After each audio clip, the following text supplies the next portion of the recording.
Sean bienvenidos al Econocast. Hoy tenemos un invitado súper especial. Nos acompaña el director del CIPAP del Banco Central del Paraguay, Bruno Gómez. Hola, muy buenos días, gracias por la invitación para compartir en este espacio todo lo que implica el desarrollo de la modernización del sistema de pago en Paraguay. Muchas gracias. Vamos a hacer una pequeña introducción al invitado. Ujú. Bruno Gómez es máster en Administración Financiera por el Massachusetts Institute of Technology, el MIT, en los Estados Unidos.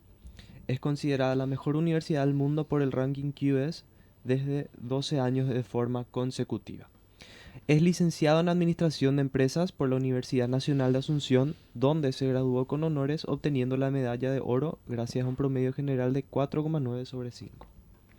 Cuenta con 11 años de trayectoria en el BCP, donde ha ocupado cargos clave como jefe de supervisión bancaria y supervisor senior de riesgos financieros bancarios. Actualmente se desempeña como director de análisis de los sistemas de pagos, liderando iniciativas estratégicas para el fortalecimiento de la infraestructura de mercados y pagos. Asimismo, representa al Banco Central del Paraguay ante la Alianza para la Inclusión Financiera, AFI, promoviendo políticas que buscan ampliar el acceso de la población a los servicios financieros. Bruno, tenemos que decirte que ya habíamos introducido el tema, ya hablamos de lo que estuvo ocurriendo durante esta semana. Fue muy tergiversado en el debate público el tema de la nueva ley que se presentó y se aprobó, que todavía no está promulgada por el Ejecutivo. Pero queremos, primeramente, para comenzar, preguntarte si puedes contarnos por qué era necesario actualizar el marco legal del sistema de pagos en el Paraguay y qué implica eso para nuestro país a la hora de analizar este tema con seriedad. Sí, muchas gracias.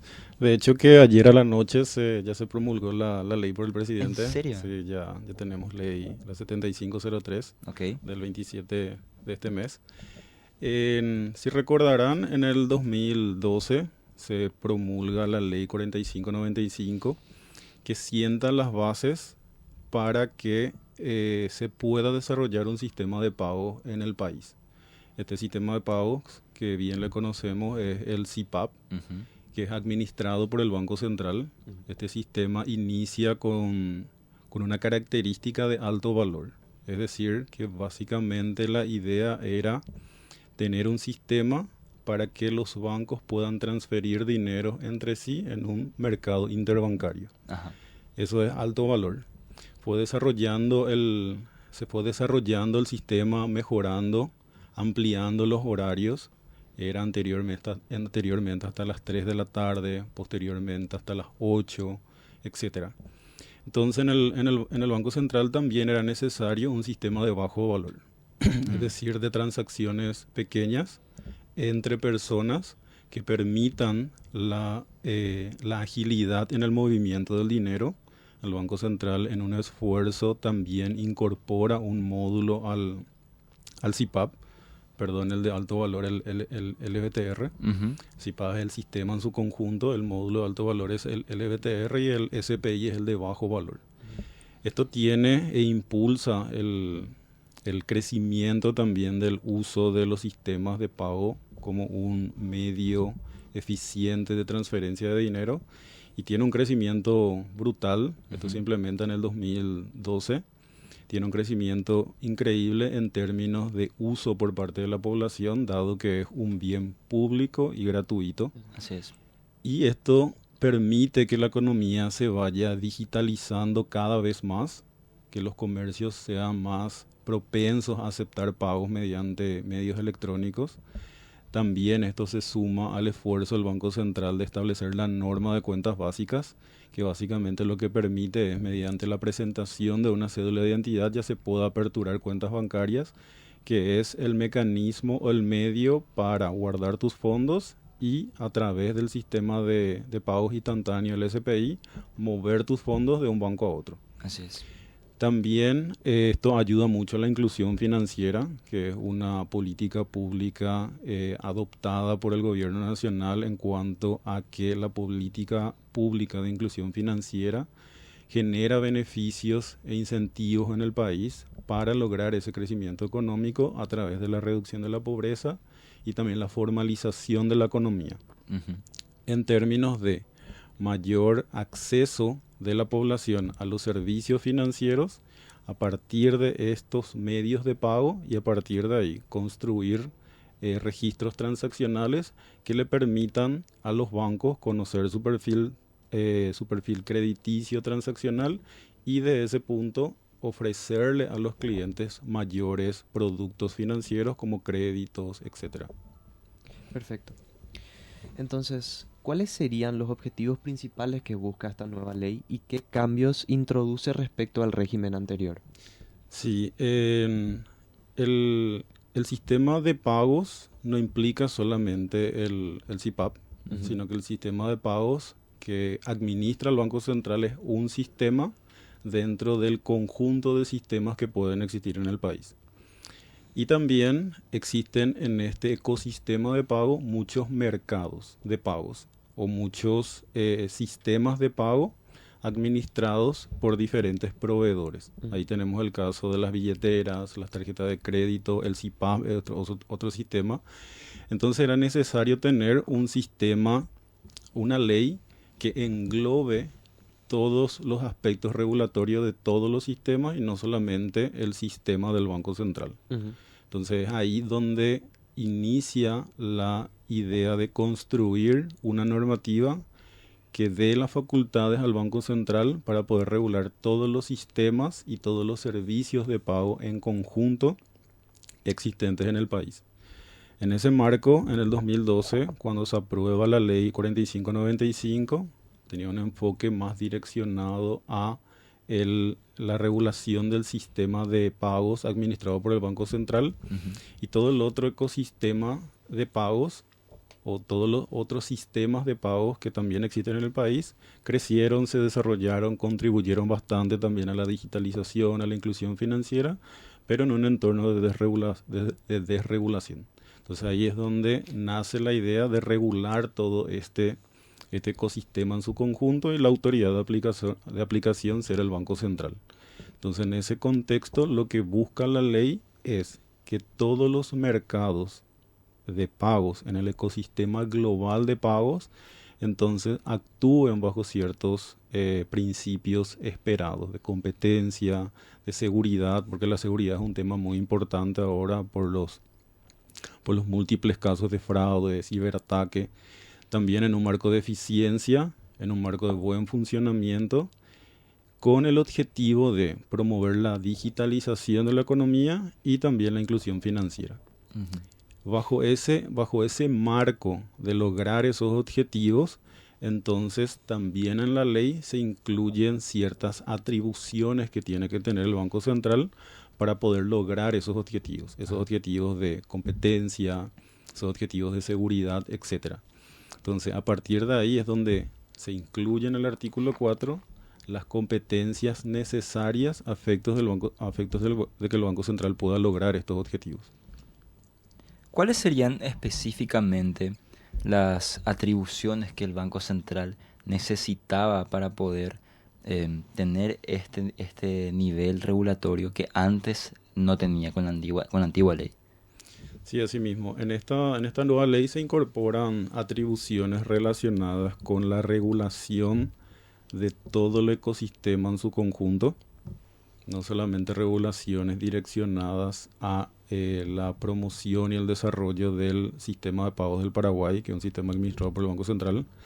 También incluye atribuciones desde lo relacionado a la interoperabilidad de todo el ecosistema de pagos. También la de definir qué proveedores de servicios de pago van a ser regulados y qué servicios de pago van a ser regulados y en qué condiciones. Las medidas de seguridad necesarias, proporcionales a los riesgos de cada uno de esos ecosistemas. También la de establecer eventualmente vinculaciones entre diferentes actores que sea necesario establecer desde el punto de vista de riesgos y a partir de ahí, mediante reglamentaciones específicas, incluir los requerimientos necesarios para que el sistema actúe de forma adecuada en su conjunto y también un marco sancionatorio en el cual le dé la potestad al Banco Central de exigir mediante regulaciones la aplicación de las medidas necesarias para el buen funcionamiento, pero así también sancionar en caso de incumplimiento a efectos de establecer medidas correctivas. Claro. Perfecto. En particular, ¿cómo debe entenderse la atribución que permite al BCP exigir separación funcional u organizacional en ciertos casos? Sí, asimismo, como les había mencionado, esta ley es genérica, es para todos los sistemas en el ecosistema de pagos en su conjunto en el país. El enfoque de la ley tiene un enfoque genérico por eso, porque una ley que implica varios sistemas que tienen particularidades y no se podría regular de forma específica en una ley, dado la dinámica de este mercado, y por lo tanto no sería bueno que la ley sea prescriptiva. Ujú. Entonces, en ese contexto, ¿cómo se entiende esa atribución de no necesariamente separación de funciones, sino que básicamente es definir los roles en los diferentes sistemas y eventualmente, si es necesario, limitar los roles en ciertas situaciones y con ciertos requerimientos? Entonces, para ser gráfico, para poder explicar cómo se formula la ley, lo que se pretende es, desde el punto de vista del propósito de la ley, que el sistema funcione de manera eficiente, competitiva, etc. Entonces, hagamos un caso hipotético en el que hay una falla de mercado. Es decir, el sistema o el sistema particular no está haciendo o no está funcionando de forma eficiente. Entonces, para lograr los objetivos de eficiencia, seguridad, competencia, el Banco Central tiene que tener atribuciones. Esas atribuciones son enmarcadas en el artículo 4. Entonces, por ejemplo, hay una falla de mercado y tengo atribución 1, atribución 2, atribución 3. En el caso de que yo, como Banco Central, adopte la medida número 1 para subsanar la falla de mercado, como medida correctiva para subsanar la falla de mercado, y entonces esa medida ya corrige la falla de mercado, entonces no implemento la medida 2 ni la medida 3. Ahora bien, si la medida 1 no funciona, entonces voy a la medida 2. Si funciona, ya no aplico la medida 3. ¿A qué me refiero con estas medidas? Por ejemplo, tengo una falla de mercado en un mercado particular. Por ejemplo, tarjetas de crédito. Por las características que tiene el mercado en el sistema nacional. Entonces aplico una medida que puede ser, por ejemplo, una medida de prohibición de prácticas excluyentes y discriminatorias que puede aplicar eventualmente a algún actor en detrimento de otros actores. Entonces se prohíbe la práctica discriminatoria y excluyente a otros actores en las decisiones que pueda tomar un actor. Entonces, si esa atribución subsana la falla de mercado, ya no se adoptan las otras. Okay. Ahora, si esa no funciona, entonces la otra medida puede ser, por ejemplo, la interoperabilidad en todos los sistemas para que haya igualdad de acceso y también interrelacionamiento entre todos los actores. Que sea seleccionado el mejor actor o el mejor proveedor de servicios que sea más eficiente en términos de precio, en términos de calidad. Entonces, las decisiones en el mercado se toman en función al mérito del servicio. Eso es en el marco de un sistema eficiente y competitivo. Ahora, si con la interoperabilidad se subsana esa situación, entonces ya no se recurre a las otras atribuciones.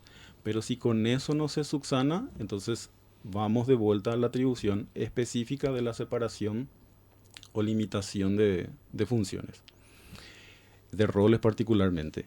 Entonces, lo que se espera en un ecosistema, en un sistema eficiente, es de que, aplicado la medida de prohibición de prácticas excluyentes, posteriormente la de la interoperabilidad de todo el sistema, se espera que los agentes económicos tomen decisiones racionales en función al mérito del servicio.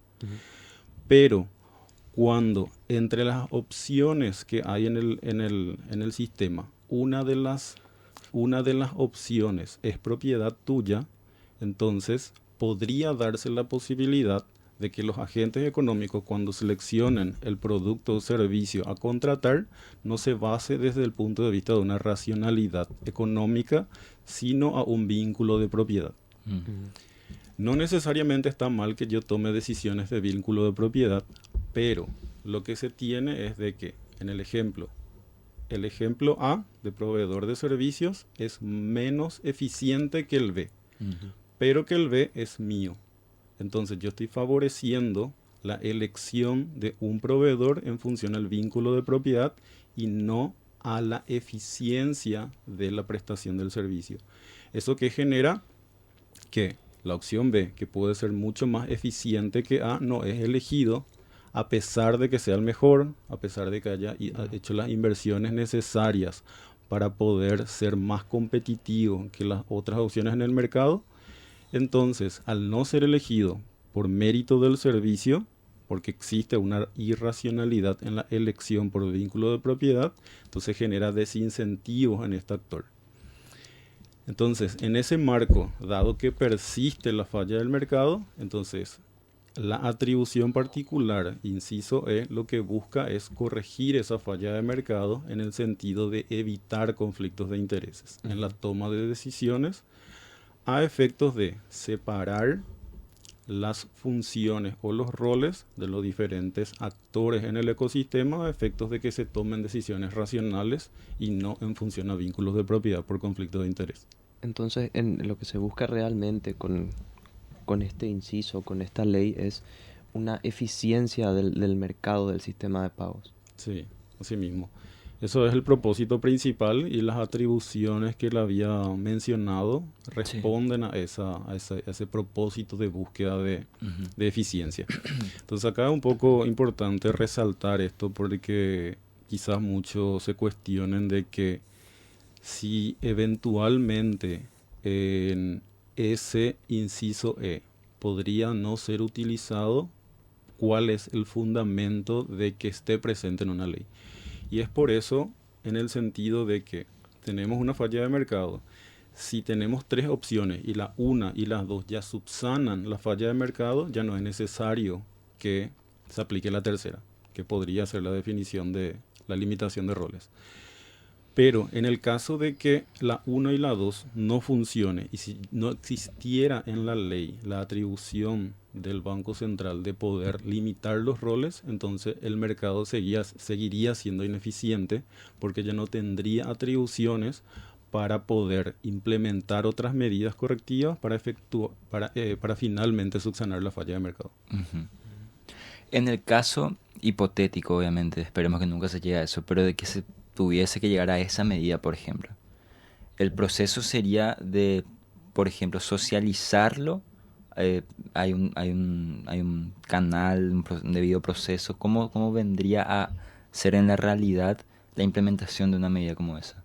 Sí, estos son atribuciones que el Banco Central tiene y no son mandatos, ¿verdad? Claro. En el caso de que de hecho que se tenga que implementar esta medida como una medida correctiva ante una falla de mercado, entonces tiene que estar previamente reglamentado a efectos de que los actores conozcan cuáles son los criterios, cuáles son los debidos procesos, cuáles son las expectativas, y esa construcción de esa reglamentación se hace con participación de todos los actores en mesas técnicas. Hay una expectativa de cuáles son los requerimientos para un buen funcionamiento del sistema. Entonces, en ese sentido, está claramente establecido en la norma. Okay. Entonces, eso es un poco el desafío ahora, una vez que se promulgó esta ley, el desafío de construir reglamentaciones consensuadas con la industria a efectos de que realmente se resuelvan las eventuales fallas del mercado en todos los diferentes mercados dentro de este ecosistema de pago y que realmente funcione adecuadamente. El Banco Central siempre se caracterizó por tomar decisiones en base a fundamentos técnicos, a criterios y no tendientes a favorecer a ningún segmento en particular, sino lo que pretendemos es lograr esos objetivos de la ley en cuanto a seguridad, en cuanto a eficiencia y competencia en el mercado de pagos. Entonces, la idea de esta atribución del Banco Central, como estabas mencionando, hay atribución 1, atribución y atribución 3.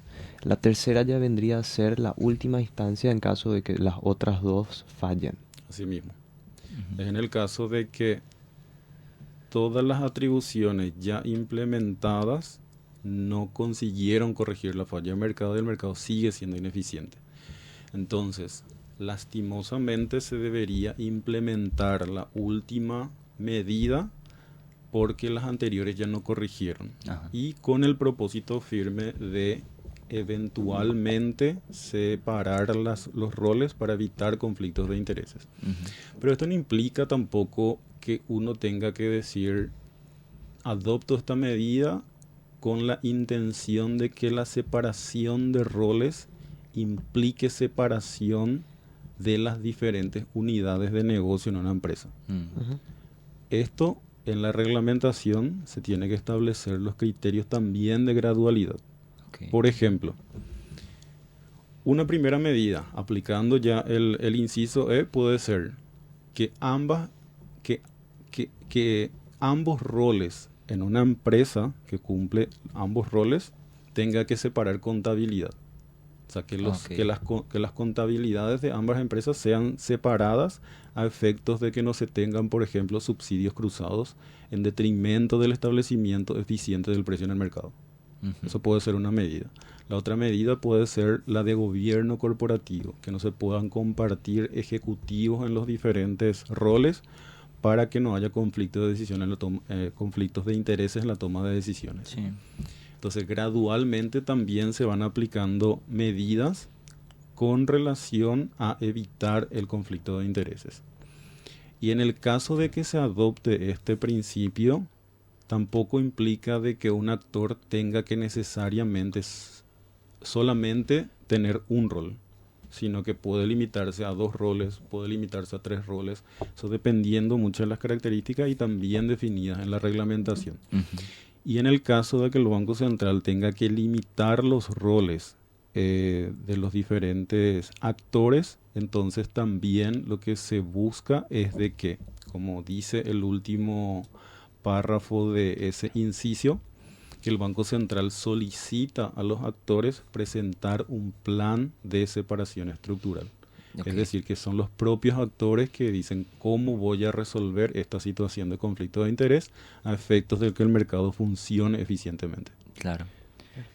Cuando nosotros como estudiantes de economía escuchamos a personas como vos que están ahí liderando este tipo de proyectos, de leyes, de diferentes atribuciones que tiene el Banco Central del Paraguay, a veces como que no nos imaginamos cómo es desde adentro. Y por eso me gustaría hacer la pregunta para que nosotros obviamente podamos aprender y los estudiantes que nos escuchan, dentro del Banco Central, ¿cuánto tiempo tomó preparar este proyecto? ¿Cuánto tiempo de análisis? ¿Qué tipo de variables miraron? ¿Qué estudios hicieron? ¿Cuánta gente estuvo involucrada?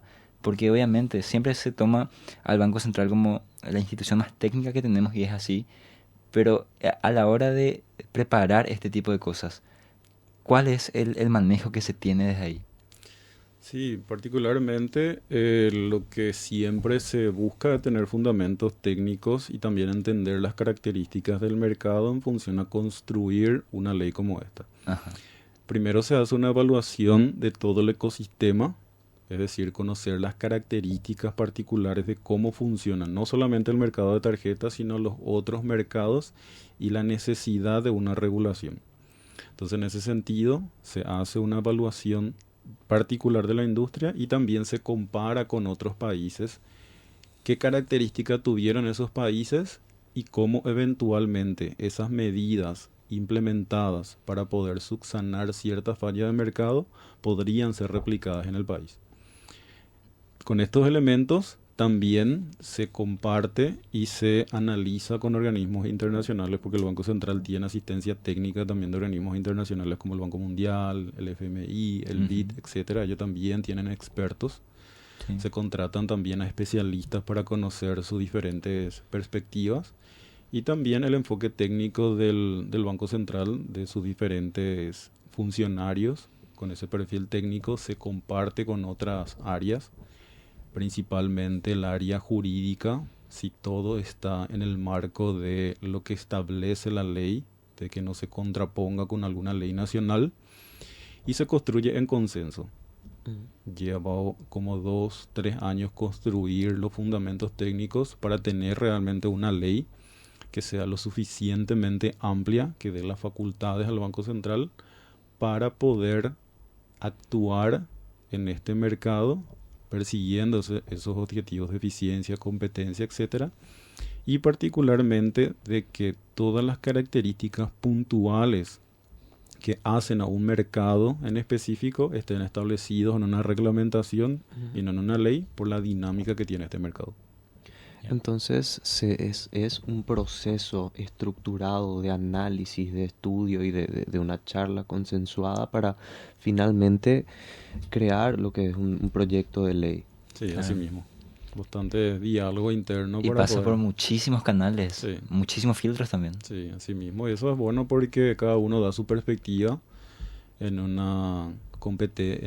un debate amplio en el que realmente cada uno aporta sus puntos de vista en el marco de construir consenso. Primero interno en el Banco Central, una vez que se tenga el borrador, esto se comparte a la industria.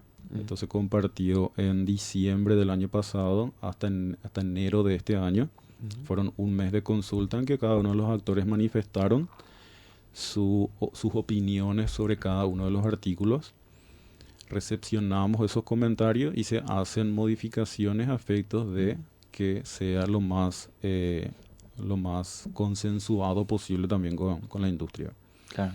Posteriormente esto se remite al Poder Ejecutivo, particularmente al Ministerio de Economía y Finanzas, porque la Carta Orgánica del Banco Central establece que el vínculo de comunicación del Banco Central con el Poder Ejecutivo es a través del Ministerio de Economía y Finanzas. Okay.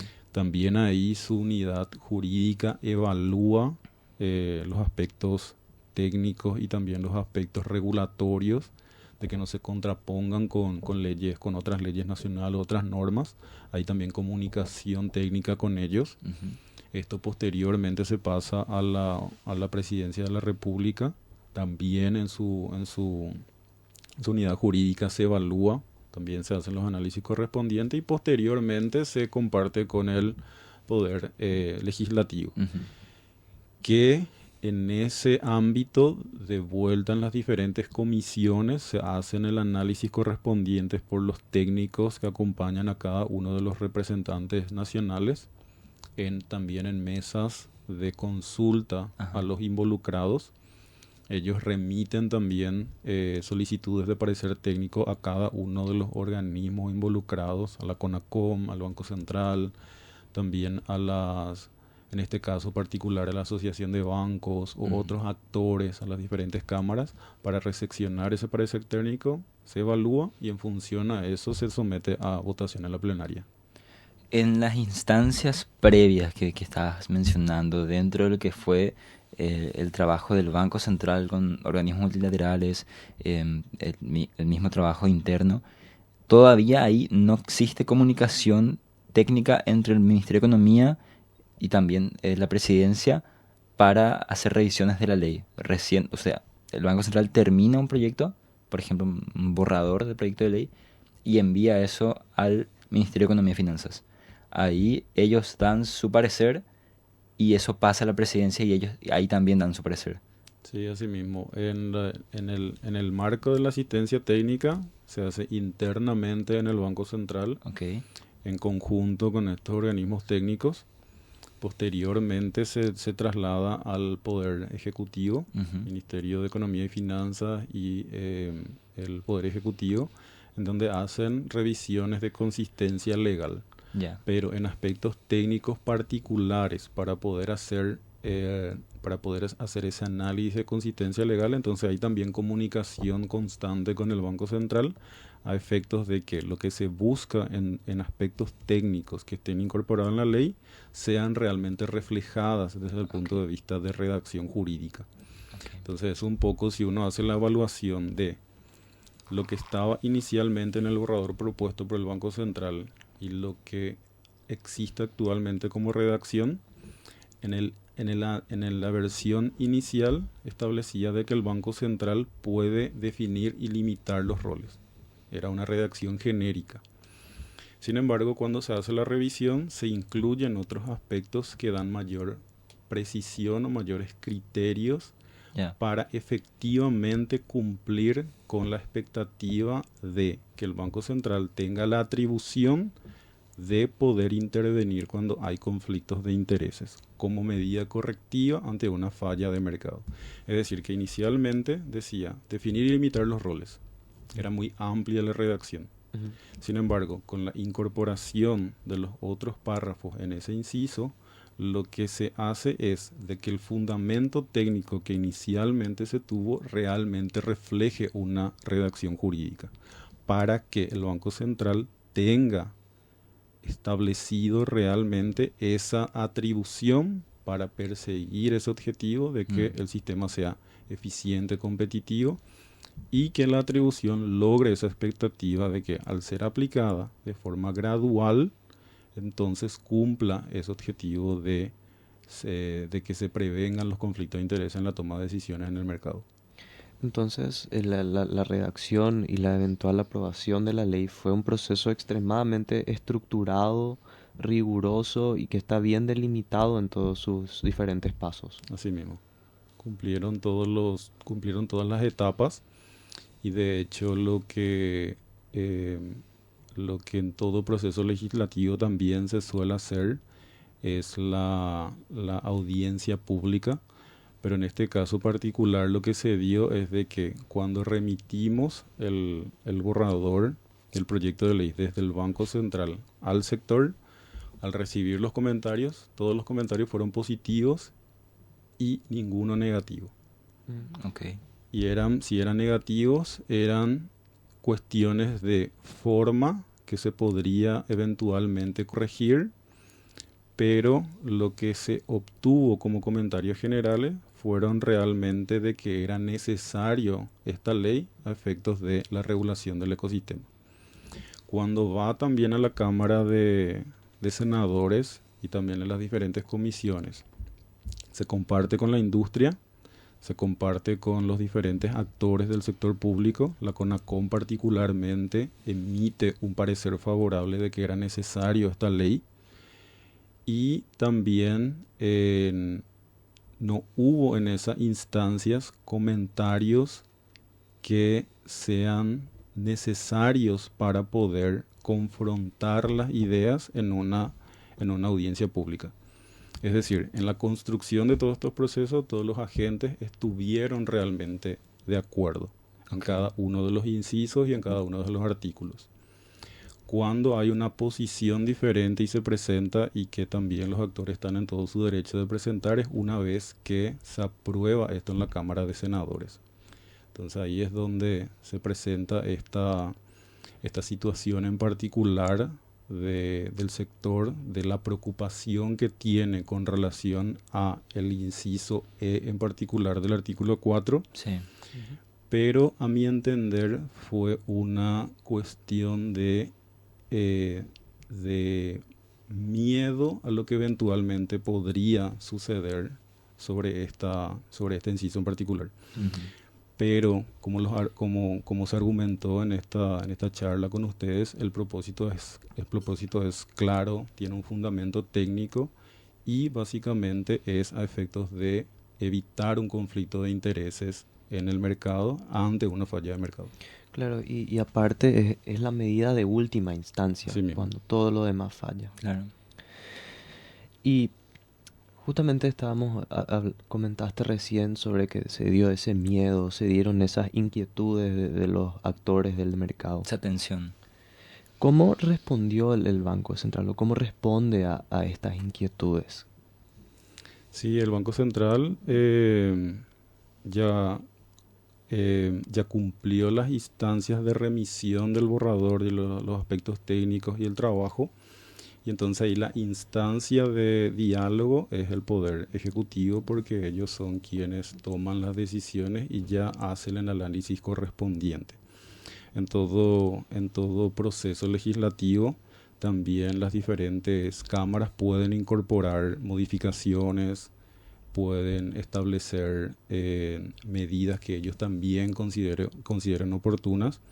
Entonces es un proceso de construcción en la que a criterio técnico del Banco Central las medidas incorporadas en el proyecto de ley fueron las necesarias para poder eventualmente tener atribuciones ante las diferentes situaciones de falla de mercado que se puedan dar, entendiendo de que esta ley perdurará por muchos años.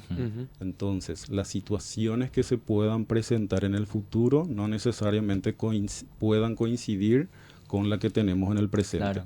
Las leyes no necesariamente tienen que regular el presente, sino lo que en el futuro también pueda suceder, porque el Banco Central tiene que tener las atribuciones de poder actuar de forma preventiva, de forma oportuna, ante las diferentes situaciones que puedan que puedan poner en peligro la estabilidad del sistema o los propósitos de la ley, que es la de lograr esa eficiencia, esa competencia y buen funcionamiento del sistema. Totalmente. Clarísimo, es realmente una marca, una cualidad, una buena ley cuando no solamente está para regular algo hoy, sino que realmente prevé posibles situaciones y se encarga de dar las atribuciones necesarias para mantener una estabilidad y una transparencia en el sistema a largo plazo. Sí, Claro. así mismo. Y aparte que este ecosistema de pagos es muy dinámico, muy cambiante. Lo que conocemos hoy ya es muy diferente de acá 5 o 10 años. Entonces, tener una ley prescriptiva es muy complicada a efectos de tomar medidas oportunas en el momento que sea necesario, ¿verdad? Sí. Mencionábamos antes la innovación y desde el Club de Economía, personalmente también, tenemos muchos vínculos con personas relacionadas al mundo fintech. Y en el mundo fintech, en el sector, yo creo que se caracteriza por innovación, Sí. celebraban esta... Así mismo, la Cámara Nacional de Fintech Ujú. lanzaron un comunicado de opinión al respecto de la ley muy positivo. Sí, claro, porque ellos ven que obviamente eso que mencionabas, de que esta ley inclusive prepara el futuro, inclusive para que ellos puedan decir, ok, ahora tenemos mucha más posibilidad de entrada al ecosistema financiero para el crecimiento que ellos quieren, porque obviamente que Paraguay por mucho tiempo se caracterizó por tener un ecosistema financiero un poco retrasado respecto a otros países en la región y en el mundo, ni qué decir. Y siempre cuando hablábamos con ellos, la mirada que ellos tienen es ojalá poder tener en Paraguay un ecosistema financiero mucho más desarrollado en el sentido tecnológico, de innovación, que sea más fácil poder ser dinámicos en este mundo, ¿verdad? Y me agrada mucho escucharte porque sí, el mercado financiero en el mundo, sí, por algo se caracteriza hoy en día, es por lo diverso que es, por lo innovador que es. Las tendencias cambian todo el tiempo. Entonces es muy bueno que en Paraguay podamos preparar el futuro y entender que van a haber actores en de acá a 5 años que tal vez hoy no están o no están consolidados o no son todavía lo suficientemente grandes como para ponerles el ojo encima, pero que ahora ya se está preparando el camino para que ellos puedan ingresar. Sí, así mismo. De hecho, que el debate mucho se dio con relación al mercado de tarjetas, pero como lo había mencionado, esta ley es mucho más amplia en términos de que regula los diferentes sistemas dentro del ecosistema, y una innovación particular que el Banco Central muy pronto va a incorporar gracias a la modificación de esta ley es que los proveedores de servicios de pago, particularmente las fintechs, sean también participantes del SIPAP, porque eso no podían hacerlo Exacto. con la ley anterior. Entonces, el Banco Central está ya en sus últimas instancias de corrección y aprobación del reglamento de proveedor de inicio de pago, donde se le incluye a las fintechs también como actores, en la que básicamente estas empresas de tecnología financiera van a prestar el servicio a comercios. Uno ahora, como usuario, se va a un comercio y dice quiero hacer una transferencia.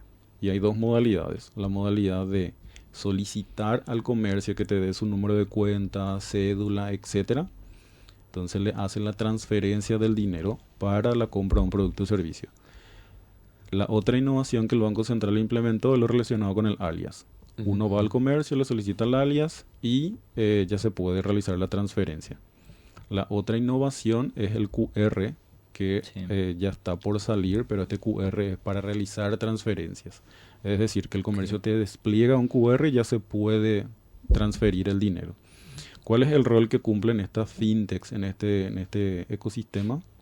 En esta particular funcionalidad, es de que las fintechs van a tener una relación contractual con los comercios, van a desarrollar el sistema necesario para que el usuario solamente escanee el QR y ya se pueda realizar la transferencia de dinero de forma simple a través de un push en el teléfono, por ejemplo. Ok. Entonces favorece el uso de esta solución de transferencia. Y también lo otro es lo relacionado a la tecnología NFC. Es decir, que uno va al comercio, apoya su celular sobre algún dispositivo de recepción o lectura y ya va a poder hacer transferencias de forma fácil y simple en contribución con la solución tecnológica que van a proporcionar estas fintechs en el modelo de iniciación de pago. Entonces también es competitivo porque las fintechs pueden ser iniciadores de pago, también pueden ser los bancos y también las operadoras. Actualmente los bancos y las operadoras ya pueden realizar este servicio, pero no las fintechs. Y con la modificación de esta ley se le incluye también a las fintechs como un eventual jugador. Entonces, ¿cómo se beneficiarían los usuarios finales, ya sean las personas físicas o los comercios, con esta nueva ley? Sí, en el marco de lograr una competencia en el ecosistema, también una eficiencia, seguridad, lo que se busca es que nuevos actores entren a competir en los diferentes mercados dentro de este ecosistema de pagos. Al haber más jugadores, entonces se prestan servicios de manera mucho más que tengan características de innovación, que tengan características de eficiencia y por sobre todo mejor precio porque compiten entre ellos a efectos de prestar servicios mucho más baratos para poder captar clientes. Entonces en ese sentido se benefician los usuarios y los comercios en la reducción de los precios de la prestación del servicio, pero también en términos de soluciones más innovadoras a las necesidades generales, pero de nichos de mercado particulares y los usuarios en la reducción de los precios de los productos finales. Porque actualmente cuando uno va a pagar, el costo de la utilización de algún dispositivo para captación de pagos a través de esos dispositivos tiene un costo y ese costo está implícito en el precio final. Claro. Eso y por sobre todo también lo relacionado a mayor digitalización de la economía. Esto genera trazabilidad del dinero en términos de otros riesgos que puedan existir como por ejemplo prevención del lavado de activos, porque uno tiene la trazabilidad de todo el movimiento del dinero. También la seguridad en términos de manejo del dinero. ¿Por qué? Porque uno de repente realiza una extracción de un monto determinado de dinero, va por la calle y hay esa amenaza de que pueda ser eventualmente asaltado y despojado de su recurso. Claro. Entonces en ese sentido también contribuye a la seguridad y por sobre todo la inclusión financiera en el país. A mayor servicios digitales en el país y mayores competidores o mayores actores, entonces lo que se busca no solamente que compitan por la cuota de mercado, por una cuota de mercado en el mercado total actual, sino que este mercado actual vaya creciendo y que más personas que estuvieron excluidas del sistema puedan ser parte del sistema y aumenta la cantidad de usuarios y que se llegue a un 100% de digitalización de la economía, un 100% de inclusión financiera, porque quizás nosotros acá en la ciudad estamos muy acostumbrados a tener servicios digitales disponibles. Claro. Pero cuando uno va de repente a las afueras de las ciudades, va disminuyendo el uso de los servicios digitales.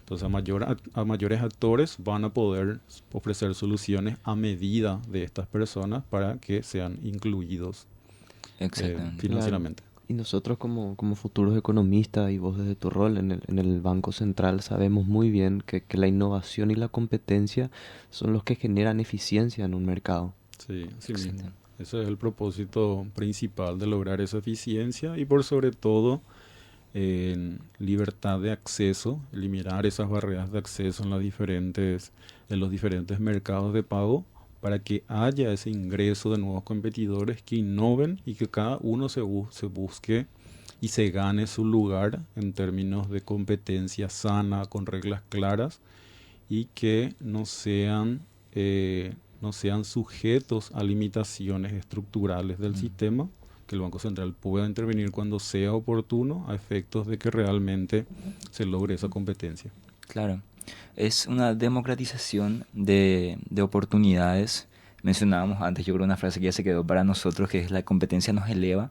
Sí. Eso desde el punto de vista de los agentes que compiten en el mercado. Y desde el punto de vista de las personas o los usuarios, obviamente que existe mayores oportunidades, mayor libertad de decisión sobre, por ejemplo, qué servicios, de qué empresa prefiero. Mencionabas también personas que viven en las afueras de las ciudades, en el interior del país, poder acceder ahora sí a estos servicios financieros que tanta falta nos hacen en el país. Estamos hablando de que más de la mitad probablemente de la población se encuentra todavía fuera del sistema financiero.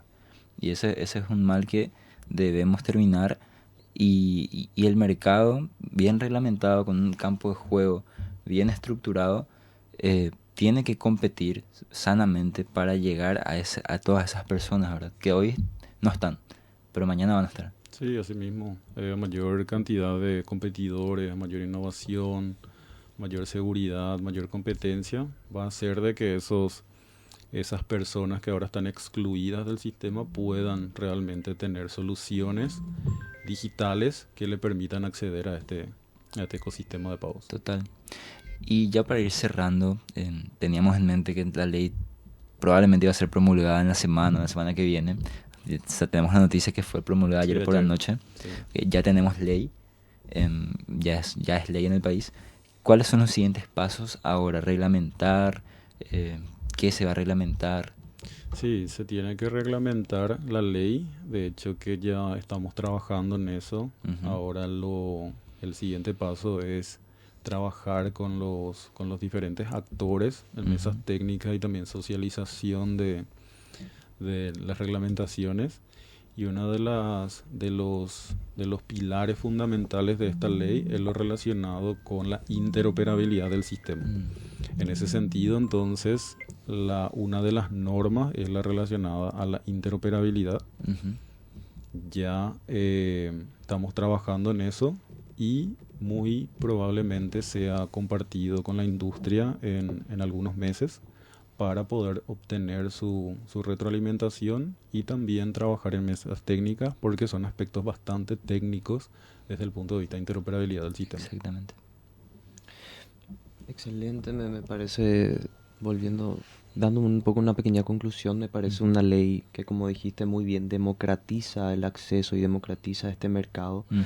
que tanta falta nos hace. Es un Sí, mercado tan necesario y que, como dijiste, también apoya a la inclusión financiera, que es un mal con el que sí, debemos erradicar en este país. totalmente. Y, perdón, la intención que teníamos, la visión que tenemos desde acá siempre es que la información real pueda llegar a las personas, porque al ser imparciales, a no tener ningún tipo de interés detrás, siempre tratamos de escucharle a las personas que están liderando estos aspectos en nuestro país y que sin ningún sesgo se pueda tener la información de primera mano.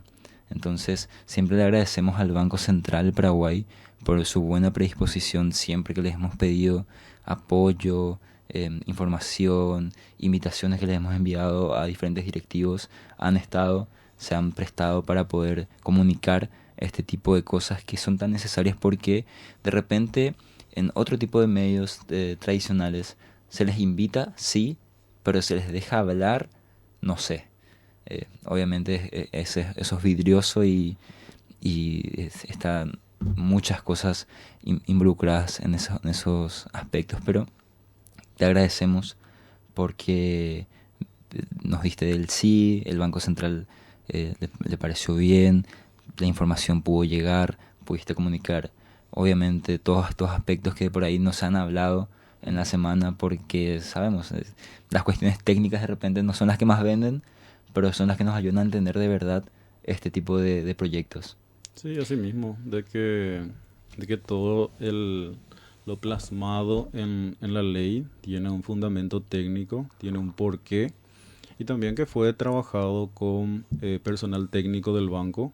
Soy una de las personas que estuvo en todo el proceso de esta redacción y somos personas imparciales que no tenemos ningún vínculo con ningún sector económico ni político, y lo que buscamos es el interés nacional a efectos de plasmar en la ley las atribuciones que el Banco Central necesita o podría necesitar en el futuro para poder corregir fallas de mercado y lograr el propósito de la ley, que es la competencia igualitaria, el libre acceso, la eficiencia, la seguridad y el buen funcionamiento de todo el ecosistema de pago. Asimismo, te queremos agradecer una vez más por el sí, porque uno de nuestros objetivos dentro de este espacio que tenemos la posibilidad de tener es justamente que los expertos, los que están ahí, los que desarrollan el cambio dentro del país, sean los que vengan a hablar y expliquen qué es lo que está pasando y cómo realmente funciona. Exacto. Porque, como dijo Fabri, se da mucha desinformación en los medios tradicionales, se les invita, pero a veces no se les deja hablar tan bien, a veces entran presuposiciones ya dentro de la conversación. Ujú. Entonces nos parece muy importante que la gente que está dentro del sistema se siente y hablen dentro de su posición y de lo que saben. Ujú. Sí, así mismo, y de que esto es una ley que busca el beneficio general de toda la ciudadanía, también en particular que los agentes jueguen en un marco de reglas claras, una competencia igualitaria, porque entendemos de que el rol que cumple cada uno de los actores en el ecosistema de pago va a lograr ese objetivo final, que es lograr la inclusión financiera. Que un actor individual participe no necesariamente garantiza ese propósito, pero si sumamos el esfuerzo de todos, tanto los actores del mercado de tarjeta de crédito, como las EMPES, como el Banco Central en su rol de administrador del CIPAP, en conjunto logramos ese objetivo de democratizar el acceso de los servicios financieros, digitalización de toda la economía y también inclusión de la economía en todos los aspectos. Buenísimo. Bueno, muy bien. Te agradecemos nuevamente y nos estamos viendo. Esperamos que pronto. Así que, Joaquín. Muchas gracias, Bruno. Muchas gracias a todos los que están viendo. Esperamos que haya sido una charla sumamente edificante. Para nosotros sabemos que lo fue, Sí. donde pudimos entender lo que está pasando en el sistema, en el ecosistema con esta nueva ley. Y muchísimas gracias y nos vemos el próximo sábado. Chao, chao. Muchas gracias.